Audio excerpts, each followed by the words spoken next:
La chasse a commencé.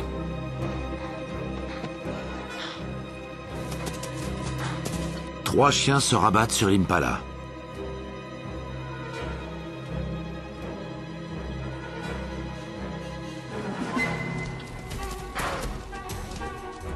Raté.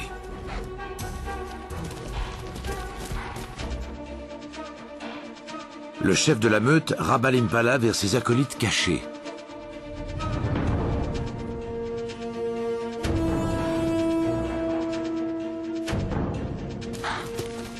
Le chef anticipe leur ligne, il rejoint un rabatteur pour l'assaut final.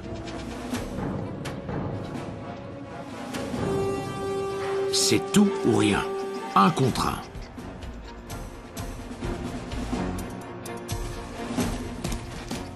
Le chien a de l'endurance, l'impala a de la vitesse.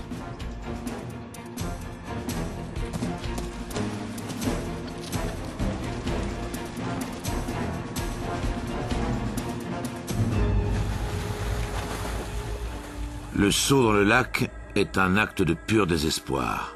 Les impalas savent à peine nager.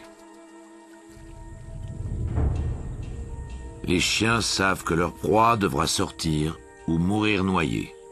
C'est le jeu de l'attente.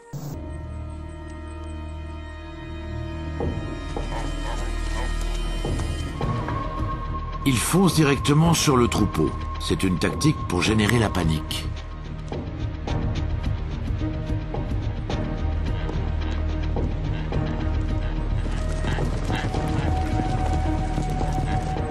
Le troupeau se disperse et il est alors beaucoup plus facile de se concentrer sur un petit caribou isolé.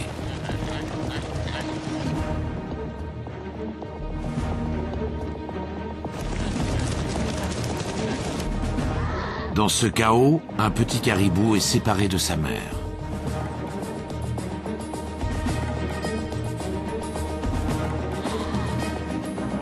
Malgré son jeune âge, il est tout à fait capable de distancer le loup s'il arrive à maintenir sa cadence.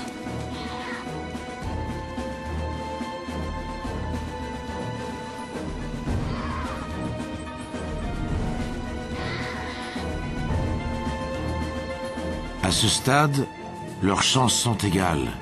Soit le petit caribou commettra une erreur, soit le loup abandonnera au bout de quelques kilomètres.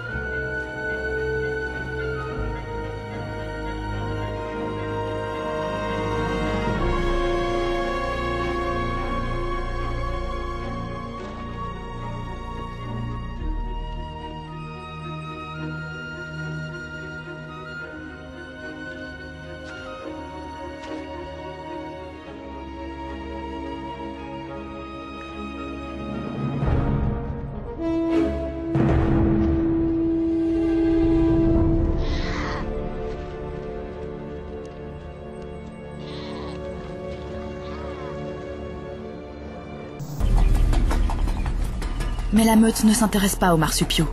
Elle a repéré un émeu. Ces oiseaux ne volent pas, mais peuvent courir à 50 km/h. Les dingos ont identifié le plus lent du groupe.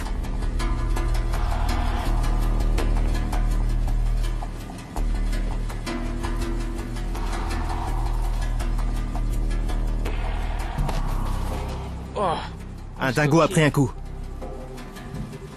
Ces coups de patte sont d'une extrême violence.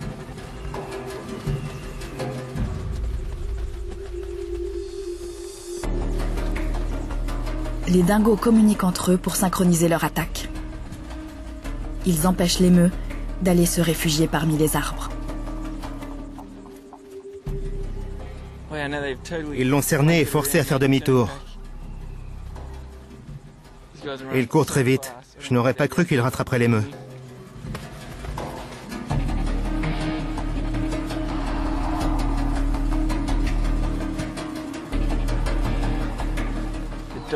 Il reste à sa hauteur.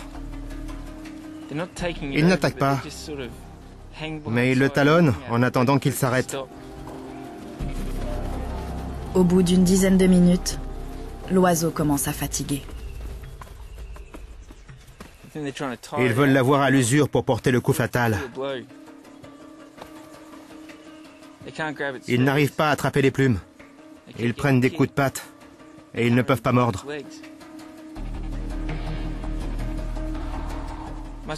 Ça doit être leur technique avec les émeus.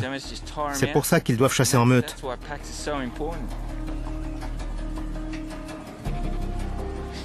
Et ils n'arrêtent pas de courir.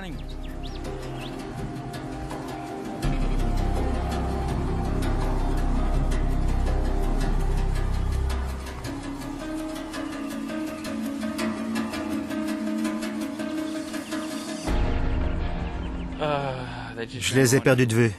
Le reste de la meute hurle. Ils ont capturé une proie dans la forêt et ces hurlements sont une invitation à dîner. L'impala a de la chance.